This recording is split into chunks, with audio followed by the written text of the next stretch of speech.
Winner point को subscribe कीजिए और बेल आइकन को प्रेस कीजिए। Welcome back to hello everyone, welcome back to Winner Point Education. मैं अमिता त्रिपाठी, आपकी हिंदी टीचर। आज मैं आपके लिए कक्षा 11 से पाठ सुमित्रा नंदन पंत लेकर आई हूँ, जिसका शीर्षक है वे आंखें। वे आंखें पढ़ाने से पहले मैं आपसे विनम्र अनुरोध करती हूँ, यदि आपने मेरे चैनल को अभी तक सब्सक्राइब नहीं किया है तो तुरंत कर दीजिए, शेयर कीजिए, लाइक कीजिए, कमेंट्स कीजिए। तो लाइक और शेयर ठोक दीजिए, महाकाल का दबा के लाइक और शेयर ठोक दीजिए, 5000 लौटे दिख जाना चाहिए। इससे पहले मैंने आपको 2 पाठ पढ़ाए थे। सुमित्रा नंदन पंत से पहले मीरा के पद से पहले कबीरदास के पद मैंने दिए थे। तो वीडियो मैं प्रारंभ करती हूँ। समय न व्यतीत करते हुए सुमित्रा नंदन पंत का जीवन परिचय देख लेते हैं। मूल नाम है गोसाई दत्त। जन्म सन 1900 में कौसानी, जिला अल्मोड़ा, उत्तरांचल में हुआ था। इनकी प्रमुख रचनाएं वीणा, ग्रंथि, पल्लव, गुंजन, युगवाणी, ग्राम्या, चिदम्बरा, उत्तरा, स्वर्ण किरण, कला और बूढ़ा चांद, लोकायतन आदि। सम्मान भारतीय ज्ञानपीठ पुरस्कार, साहित्य अकादमी पुरस्कार, सोवियत लैंड नेहरू पुरस्कार, पद्म भूषण। मृत्यु इनकी 1977 में हुई थी। छायावाद के महत्वपूर्ण स्तंभ सुमित्रा नंदन पंत प्रकृति के चितेरे कवि कहे जाते हैं। इन्हें प्रकृति का सुकुमार कवि भी कहा जाता है। हिंदी कविता में इनका प्रमुख योगदान रहा। इनकी प्रारंभिक शिक्षा कौसानी के गांव में हुई थी। उच्च शिक्षा इनकी बनारस और इलाहाबाद में हुई। युवा अवस्था तक पहुंचते पहुंचते महात्मा गांधी के असहयोग आंदोलन से प्रभावित हुए और पढ़ाई इन्होंने बीच में ही छोड़ दी। स्वतंत्र लेखन करते रहे। प्रकृति के अद्भुत चित्रकार पंत का मिजाज कविता में बदलाव का पक्षधर रहा। शुरुआती दौर में छायावादी कविताएं लिखी इन्होंने। पल पल परिवर्तित प्रकृति वेश इन्हें जादू की तरह आकृष्ट कर रहा था। बाद में चलकर प्रगतिशील दौर में ताज और वे आंखें जैसी कविताएं भी लिखी। इसके साथ इन्होंने अरविंद के मानवतावाद से प्रभावित होकर मानो तुम सबसे सुंदरतम जैसी पंक्तियां भी लिखते रहे। उन्होंने नाटक, कहानी, आत्मकथा, उपन्यास, आलोचना के क्षेत्र में भी काम किया। रूपाब नामक पत्रिका का इन्होंने संपादन भी किया। पंजी भाषा के बहुत ही चर्चित कवि थे। जादूगरी जिस भाषा में व्यक्ति हुई उसे स्वयं पंचचित्र भाषा, बिंबात्मक भाषा की संज्ञा देते हुए इन्होंने लिखा। ब्रजभाषा और खड़ी बोली के विवाद में उन्होंने खड़ी बोली का पक्ष लिया। पल्लव की भूमिका में विस्तार से खड़ी बोली का समर्थन इन्होंने किया। वे आंखें के माध्यम से प्रगतिशील दौर की कविता कही इन्होंने, जिसमें विकास विरोधाभासी अवधारणाओं पर करारा प्रहार किया है। युग युग से शोषण के शिकार किसान का जीवन कवि को बहुत ही आहत करता है। दुखद बात तो यह है कि स्वाधीन भारत में भी किसानों की को केंद्र में रखकर व्यवस्था ने निर्णायक हस्तक्षेप नहीं लिया। कहने का तात्पर्य है उन्होंने उनके हित की बात नहीं की। कविता ऐसे ही दुष्चक्र में फंसे हुए किसानों के व्यक्तित्व एवं उनके पारिवारिक दुखों की परतों को खोलती चली जाती है। स्पष्ट रूप से विभाजित समाज की वर्गीय चेतना का खाका प्रस्तुत कर रही है ये कविता। ये देखते हैं, कविता का शीर्षक है वे आंखें। यहाँ पर कवि को किसान की आंखों में बहुत दूर तक कुछ नजर आ रहा है, जिसे देखकर कवि हतोहत हो रहा है। मार्मिक वेदना कवि ने किस तरह से व्यक्त की है वही है। यहाँ पे देखिएगा कि अंधकार की गुहा सरीखी उन आंखों से डरता है मन, भरा दूर तक उसमें दारुण दैन्य दुख का नीरव रोदन। वह स्वाधीन किसान रहा अविराम, अभिमान भरा आंखों में इसका, छोड़ उसे मझधार आज संसार कगार सदरस बह खिसका। बहुत बड़ी बात कवि ने यहाँ कही कि अंधकार की गुहा सरीखी।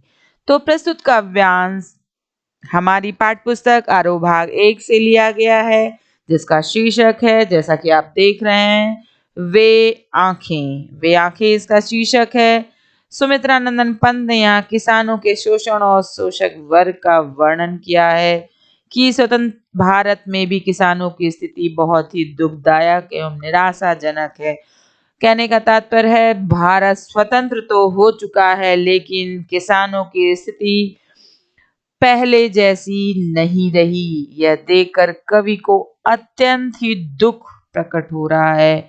तो उसी दुख को कवि ने अपनी इस कविता के माध्यम से समाज के सामने प्रदर्शित करने का प्रयास किया। अंधकार की गुहा सरीखी, कहने का तात्पर्य है, कवि कहता है कि किसान की आंखें किसी अंधेरी गुफा के समान उसे प्रतीत हो रही हैं। जब भी उन आंखों में से डरता है मन, कहने का तात्पर्य है कि जब वो उन आंखों को देखता है तो उसके मन में भय उत्पन्न होने लगता है। उन आंखों को देखकर भय उत्पन्न होने लगता है। उन आंखों में दूर दूर तक घना अंधकार, घोर अंधकार भरा है, यानी दुख और पीड़ा के आंसू दिखाई देते हैं। कह रहा है कि वह स्वाधीन किसान रहा, अभिमान भरा आंखों में इसका, छोड़ उसे मझधार आज संसार कगार सदृश बहसी खिसका। यानी पहले तो वह स्वतंत्र था, उनकी आंखों में गर्व भरा होता था, अभिमान माने उसे गर्व होता था कि उसकी चीजें अपनी है, परंतु आज वह अत्यंत दुखी है।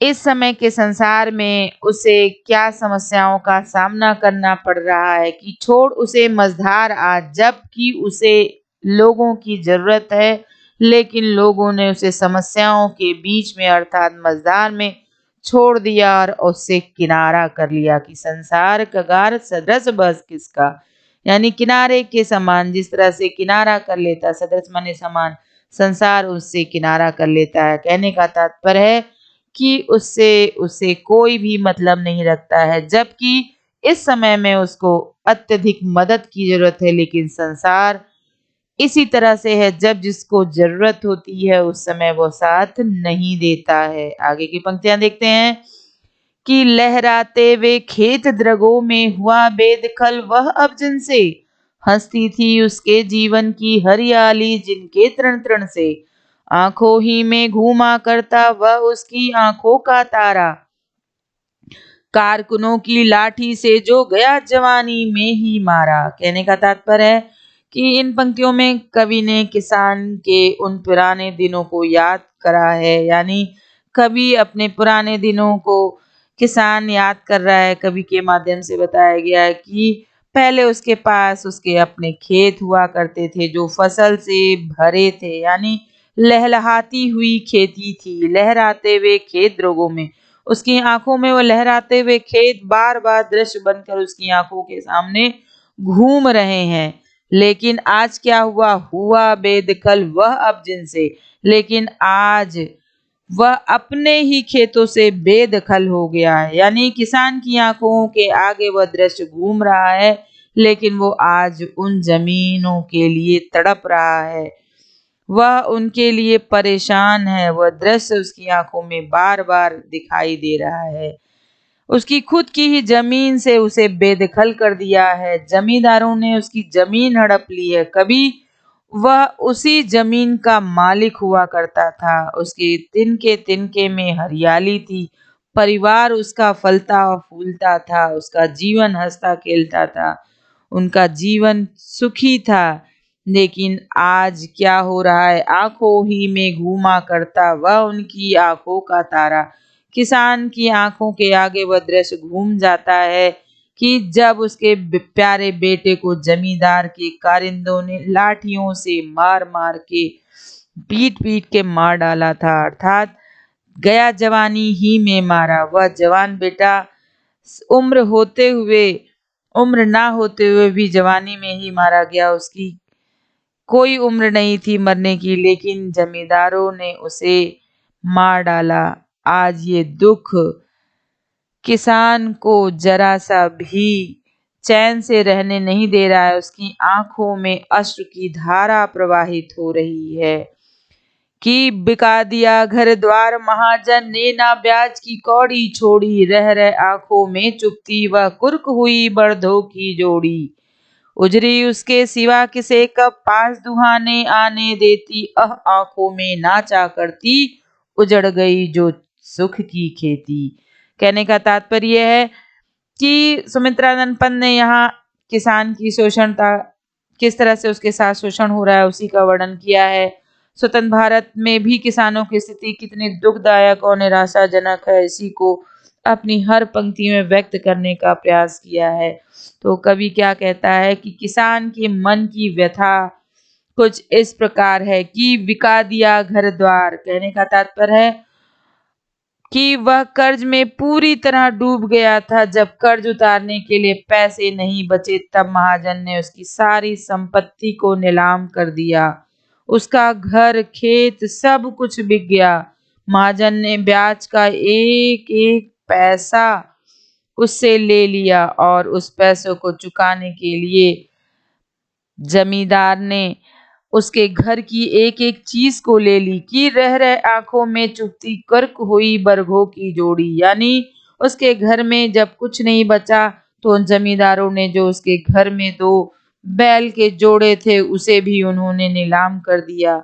तो वो सारी चीजें किसान की आंखों में रह रह कर कसोटती हैं, उनके दर्द को और भी बढ़ाती हैं।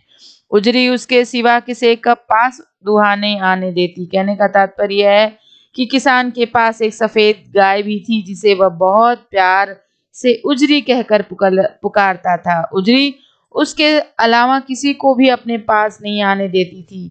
कितना सुख था उन पुराने दिनों में। किसान को यह याद आ रही है कि जब वो किसी को मेरे सिवा आने नहीं देती थी तो आज जिनके पास गई है वो तो उन्हें छू भी नहीं पाते होंगे, दूध दुहने नहीं देती होगी तो लोग उसे मारते होंगे, पीटते होंगे। जिसे सोचकर किसान की आंखों में आंसू छलक आते हैं। किसान को वो सब याद आता है। उसकी दुख भरी आह निकल जाती है। उसके सुख भरे दिन अब बीत चुके हैं और उसकी आंखों के आगे नाचते रहते हैं। बिना दवा दर्पण के घरनी स्वर्ग चली आंखें आती भर देख रेख के बिना दुधमुही बिटिया 2 दिन बाद मर गई।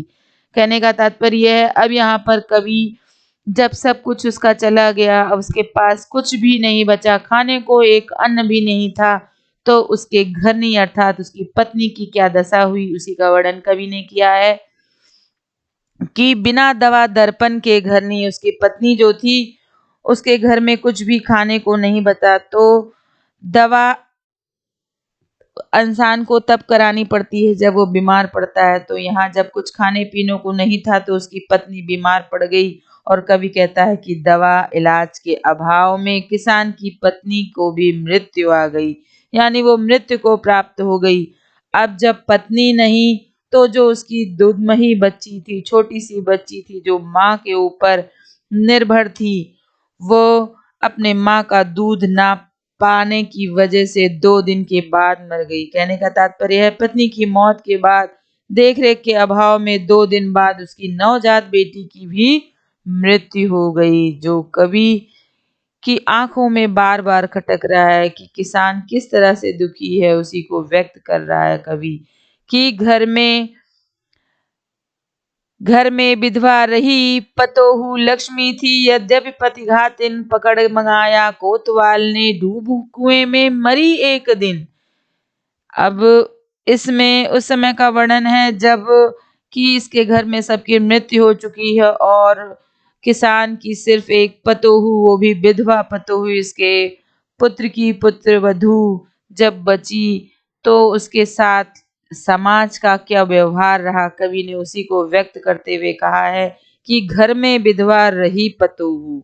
किसान को अपनी पत्नी की मृत्यु पे इतना नहीं, अब किसान उसे ये सोचता है कि अगर पत्नी नहीं तो दूसरी पत्नी आ जाएगी, लेकिन पुत्र का दुख उसे भूल नहीं पा रहा है और उसकी दशा बिगड़ती जा रही है। तो घर में विधवा रही पतोहू लक्ष्मी थी यद्यप पतिघातीन पकड़ मंगाया कोतवाल ने डूब कुएं में मरी एक दिन। घर में बस उसकी एक विधवा बहू ही तो बची थी। बहू का नाम लक्ष्मी था जिसे प्यार से लोग लक्ष्मी बुलाते थे, परंतु एक दिन कोतवाल ने उसे जबरन बुलवाया था। जबरन बुलवाया और यह कहकर बेइज्जती की कि इसके कारण इसके पति की जान चली गई। बार बार लोग उसे उलाहना देते थे, प्रताड़ित करते थे, कटाक्ष करते थे, जिससे वह सह नहीं पाई। यह वह अपमान सह न सकी। लोगों ने उसके साथ दुर्व्यवहार किया। इसी अपमान से छुटकारा पाने के लिए वो कुएं में एक दिन जा मर गई, वो गिर गई, डूब गई और मौत को उसने गले लगा लिया। आगे कवि कहता है कि किसान का क्या मंतव्य है, किसान फिर क्या सोचता है कि खैर पैर की जूती जोरू, ना सही एक दूसरी आती, पर जवान लड़के की सुध कर सांप लौटते फटती छाती।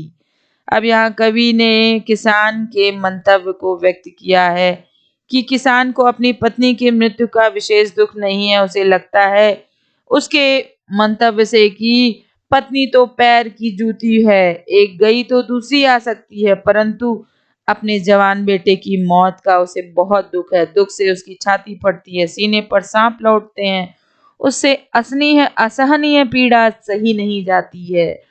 तो कवि के कहने का तात्पर्य यह है कि किसान का कहने का मतलब यह है कि जिस तरह से पैरों की जूती फटने पर बदल दी जा सकती है, उसी तरह से एक पत्नी नहीं तो दूसरी सही, लेकिन पुत्र का दुख किसान बिल्कुल सहन नहीं पा रहा है। पिछले सुख की स्मृति आंखों में क्षण भर एक चमक है लाती, तुरंत शून्य में गड़वा चितवन तीखी नोक सदृश बन जाती।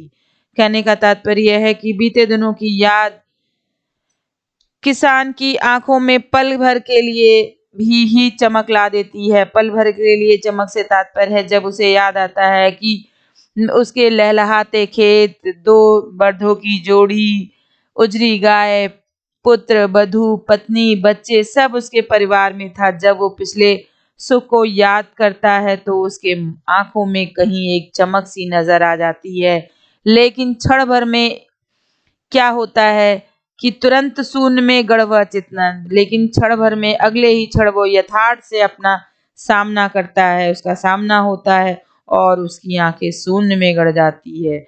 और वो शून्य में गड़ जाती है इस प्रकार कि जिस तरह से तीखी नोक से चुभती हुई उसकी हृदय को विदीर्ण करती हुई याद आती है, तो वो जिस तरह से एक तीर हृदय में गड़ जाता है और कष्ट देता है, उसी तरह से यथार्थ से जब वो परिचित होता है तो वो तीखी नोक उसके हृदय में चुभ जाती है, जिससे किसान और भी व्यथित और दुखी हो जाता है।